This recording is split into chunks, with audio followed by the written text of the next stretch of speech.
ఓం గం గణపతయే నమః. స్వర్ణలక్ష్మీ నమస్తే అస్తు. పరబ్రహ్మ స్వరూపిణి రాజ్యం దేహి ధనం దేహి సర్వకామాంచ దేహి మే. ఏప్రిల్ మంత్లో 2-3 రకాలైన విశిష్టతలు ఉన్నాయి.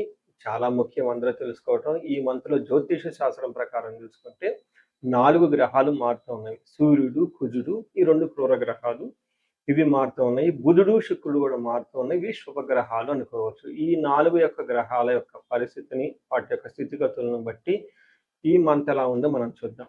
ఇది కాకుండా ఇంకొకటి, ఈ మాసంలో మనకి అక్షయ తృతీయ ఉంది. 19వ తారీఖు వస్తుంది. ఎప్పుడైతే అక్షయ తృతీయ వస్తుంటో మంచి మంచి పనులు కనుక చేస్తే ఆ వచ్చిన పుణ్యం మనకి ఎప్పటికీ స్థిరంగా ఉంటుంది. ఎన్ని జన్మలైనా పోదు అని చెప్పేసి శాస్త్రంలో వివరించడం జరిగింది. ఇంకా అందరికి బాగా నానుడు ఏంటంటే, ఆ రోజు ఏ పని గనక చేస్తే మనకి స్థిరంగా ఉంటుంది. అందుకని బంగారం కొనుక్కోవటము, పవిత్రమైన వస్తువులు కొనుక్కోవటము, దాన ధర్మాలు చేయటం అనేది ఇంకా చాలా విశిష్టత కలిగిన గొప్ప గొప్ప మనకి అవకాశాన్ని జీవితంలో ఎదగటానికి ఈ రోజు అనేది పుణ్యప్రదంగా ఉంటుంది అని గమనించాలి. ఇవి కాకుండా ఈ మంత్ వచ్చేటప్పటికి 15 డేస్ వచ్చేటప్పుడు చైత్ర మాసంలో, ఇంకొక 15 డేస్ వైశాఖ మాసంలో ఉంటుంది. వైశాఖ మాసంలో ఉదక కుంభదానం అంటారు. అంటే పేరు ఏంటంటే చాలా టఫ్గా పెద్దగా ఉంటుందండి. సింపుల్ లాంగ్వేజ్లో చెప్పంటే వాటర్ బాటిల్స్ అనుకోవచ్చు. ఉదకం అంటే నీళ్లు, కుంభం అంటే పొట్టుకున్న పాత్ర. ఈ పాత్రలో కలిపి ఆ దానం కనుక చేయగలిగితే దాన్ని మహాపుణ్యం వస్తుంది అని చెప్తారు. అంటే ఎన్నో రకాల కర్మలన్నింటినీ ఇది పోగొడుతుంది అని చెప్తారు.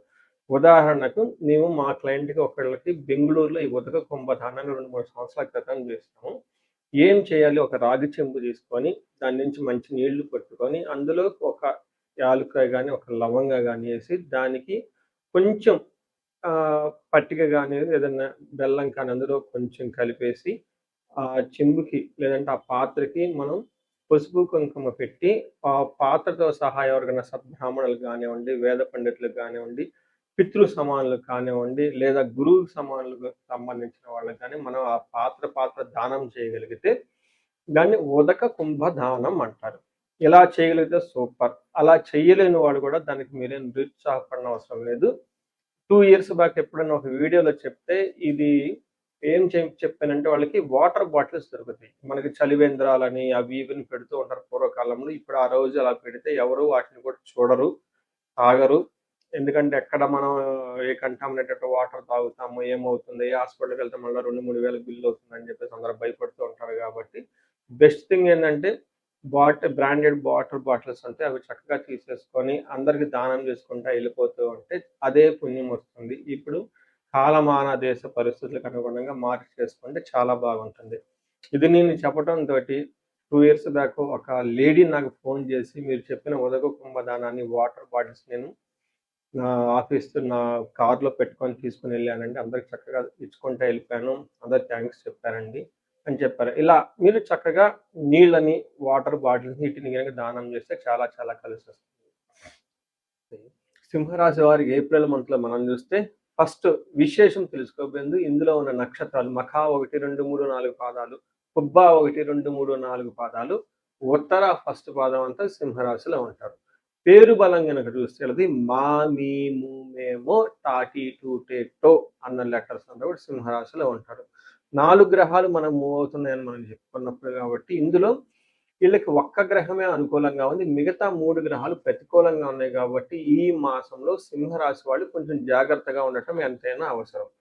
మనకి మహర్షులు సంస్కృతంలో ఏం చెప్తారంటే, సూక్ష్మ గోచారం, లఘు గోచారం అన్న ఒక కాన్సెప్ట్ ప్రకారం వీళ్ళకి వార్తల్లో హెడ్లైన్స్ లాగా సింపుల్ టర్మ్స్లో క్లుప్తంగా మొత్తం చెప్పేస్తారు. ఇందులో దాని ప్రకారం చూస్తే వీళ్ళకి పీడం, ద్వేషం, మృత్యుం, కలహం, పుత్రార్థలాభాత్ అని చెప్తూ ఉంటారు. అంటే ఇందులో పీడం అంటే ఏదో ఒక హెల్త్ కాంప్లికేషన్స్ పీడింపబడినట్లు ఉంటారు.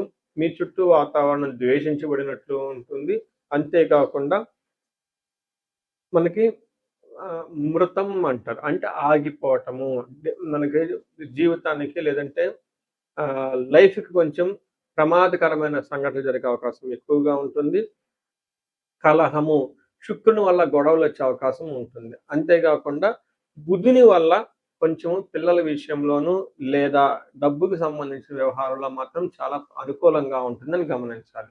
సో చూశారు కదండి, ఈ మంత్ కొంచెం జాగ్రత్తగా ఉండాల్సిన మంత్.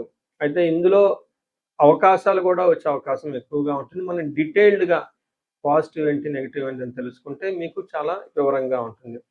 సూర్యుడు మీకు 8థ్ హౌస్‌లోంచి 9థ్ ఇంట్లో రావటంతోటి సూర్యుడు ఉన్న పొజిషన్ అంత మంచిది కాదు అని చెప్తారు.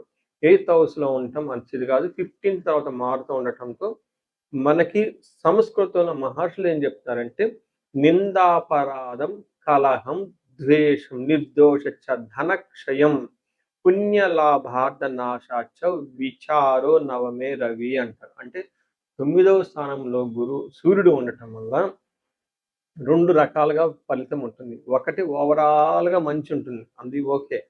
కానీ మధ్యలో మీకు చాలా ట్విస్ట్‌లు, టర్నల్స్ అన్నీ ఉంటాయి. అది గమనించుకోవాలి. ఏం జరగొచ్చు? నిందాపరాధః అంటే మీది తప్పు లేకపోయినా గానీ మీ మీద నిందలు పడే అవకాశం ఎక్కువగా ఉంటుంది. గమనించుకోవాలి. రెండోది కలహం నిర్దోషచ్చ అంటే మీరు పాపం చాలా చాలా మంచివాళ్ళు కావాలని మీతో గొడవలు పెట్టుకునే వాళ్ళు ఉంటారు. అంతేకాకుండా ధనక్షయం డబ్బుని మీకు మిస్‌యూజ్ రాంగ్ అయిపోయే అవకాశం ఎక్కువగా ఉంటుంది. ఆన్‌లైన్ ట్రేడింగ్ చేసే వాళ్ళకి, స్పెక్యులేటివ్ బిజినెస్ చేసే వాళ్ళకి అలాంటి పనులు ఈ టైంలో చేస్తే మీకు కలిసి రాదు. ధనాన్ని కోల్పోతూ ఉంటారు. ఇంకొక మోస్ట్ ఇంపార్టెంట్ మంచి ఉద్దేశంతో వేరే వాళ్ళకి హెల్ప్ చేద్దాము. పుణ్య లాభార్థ నాశచ్చ ఒక మంచి పని చేస్తూ ఉంటే ఆ మంచి పని తగిలిన రిజల్ట్ మీకు రాకపోగా అది మీకు ఇంకా రివర్స్ అయిపోయి మీ మీద అనవసరమైన భండాలు అన్ని నిబంధనలు పడే అవకాశం ఎక్కువగా ఉంది. గమనించుకోవాలి. ఒక రకంగా మీరు ఇది చేద్దాం, అది చేద్దాం అనే దానికంటే కూడా ఉన్న దాంతో చక్కగా హ్యాపీగా సింపుల్‌గా ఉండటం అయితే ఈ మంత్లో చేయటం చాలా ఇంపార్టెంట్. తర్వాత కుజుడు 8థ్ హౌస్‌లో ఉండటంతో ఇది కూడా మీకు మిక్స్డ్ రిజల్ట్ ఉంటుంది.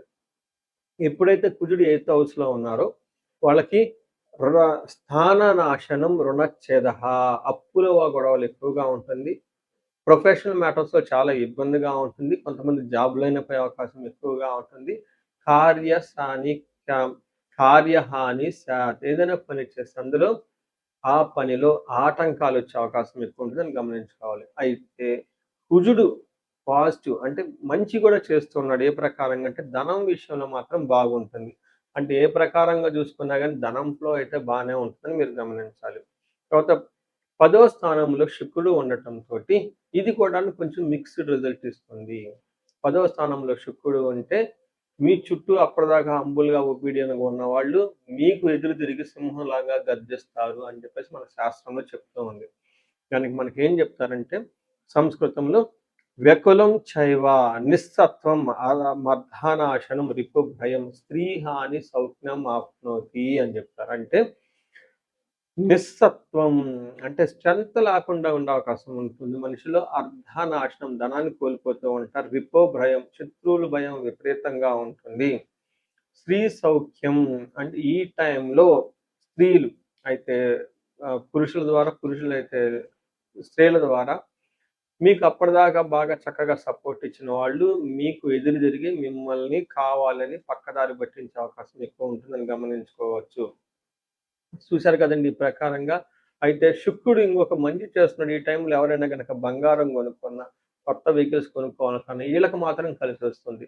అంటే ఈ ప్రకారంగా మీరు చూసుకుంటే 19థ్‌న వచ్చే అక్షయ తృతీయకి కావాల్సిన ధనం మీకొచ్చే అవకాశం ఎక్కువగా ఉంది. బంగారం కొనే అవకాశం ఎక్కువగా ఉంటుంది. కొత్తగా వెహికల్స్ కొనే అవకాశం కూడా ఎక్కువ ఉందని గమనించాలి. సో, ఇప్పుడు మనం 3 గ్రహాలు బుధుడు బుధుడు మీకొచ్చేటప్పటికి ఉన్న వాతావరణంతో మీకు చుట్టూతా ఆటంకాలు కలిగించి సక్సెస్ ఇస్తూ ఉంటారు. బుధుడు మీకు పిల్లల విషయంలో లేదా ధనం విషయంలో మాత్రం ఆటంకాలు కలిగించకుండా ఏదో ఒక విధంగా మీకు హెల్ప్ అయితే వస్తుందని గమనించాలి. ఇప్పుడు ఇందులో ఉన్న నక్షత్రాలు చూసుకుంటే మఖ, పొబ్బ, ఉత్తర 3 నక్షత్రాలు ఉంటాయి. ఇందులో మఖా నక్షత్రం వాళ్ళకి వస్త్ర లాభము, రాజ్యము, పరవాసము, లాభము. చూసారండి 5 రకాల లాభాలు మీకు కలిగి ఉన్నాయి. అందులో ఛాలెంజెస్ వచ్చేటప్పటికి దరిద్రము, దేహ పీడనము, అతి భయము. ఫైనాన్షియల్‌గా ఇబ్బంది ఉంటుంది. అతిగా భయపడే అవకాశం ఎక్కువగా ఉంటుంది. అంతేకాకుండా దేహ పీడనం శారీరకంగా కొంచెం బాధపడినట్లుండే అవకాశం ఉంటుంది. సో, గమనించారు కదండీ ఈ నక్షత్రం వాళ్ళు. అలానే పుబ్బా నక్షత్రం వాళ్ళకి పాల్గొనే నక్షత్రం వాళ్ళకి లాభప్రదంగా ఉంటుంది. రాజ్య లాభము, వస్త్ర లాభము అంటే మీకు ఖచ్చితంగా ప్రమోషన్స్ వచ్చే అవకాశం ఎక్కువగా ఉంటుంది. ధనానికి ఇబ్బంది పడుతూ ఉంటారు. ఓవరాల్‌గా మంత్ అయితే లాభప్రదంగా ఉంటుందని గమనించాలి. ఉత్తర ఫాల్గుని నక్షత్రం వాళ్ళకి, ఈళ్ళకి వస్త్ర లాభము, రాజ్య లాభము చూపిస్తూ ఉంటుంది. ఓవరాల్‌గా మంత్ అంతా లాభప్రదంగా ఉంటుంది. ఫైనాన్షియల్‌గా ఇబ్బంది ఉంటుంది. ధనహీనత అంటే ధనానికి ఇబ్బంది పడే అవకాశం ఉంటుంది. మీకు ఉత్తర ఫాల్గుని నక్షత్రం వాళ్ళు కొంచెం జాగ్రత్తగా ఉండాలి. లేక పశునాశనం, గాయాలు అయ్యే అవకాశం ఉంటుంది. అది కూడా కుజుని వల్ల. రెండోది పశునాశనం అంటే అగ్రికల్చరల్ ఊళ్ళల్లో ఉన్న వాళ్ళకైతే అది ఓకే. మరి సిటీలో ఉన్న వాళ్ళ పరిస్థితి ఏంటంటే, మీకు బాగా సపోర్ట్ ఇచ్చేవాళ్ళు, రిసోర్స్‌ఫుల్‌గా ఉండేవాళ్ళు మీకు రిసోర్స్‌ఫుల్‌గా ఉండకుండా దూరం వెళ్ళే అవకాశం ఎక్కువ ఉంటుందని గమనించాలి. సో, చూసారు గదండీ! ఇందులో ఉన్న నక్షత్రాలకు ఎలా ఉంది, తర్వాత గ్రహాలకు ఎలా ఉందో మనం చూసుకున్నాం. సో, ముఖ్యంగా మీరు గమనించుకుంటే కొంచెం ఇబ్బంది పెట్టే గ్రహం ఏదైనా ఉందంటే సూర్యుని వల్ల కొంచెం ఇబ్బంది పడే అవకాశం ఉంది. నిందాపరాధ మీ మీద నిందలొచ్చే అవకాశం ఎక్కువగా ఉంటుంది. ఈ రాశి వాళ్ళు పరిహారం కింద జూసుకుంటే ఫస్ట్ పితృ సమానులైన వాళ్ళని బాగా గౌరవించటం, వాళ్ళకి బట్టలు పెట్టటం, వాళ్ళ ఆశీర్వాదం తీసుకోవటం, వాళ్ళ యొక్క గైడెన్స్‌తో ముందుకెళ్ళటం చాలా చాలా ఇంపార్టెంట్ అని గమనించాలి.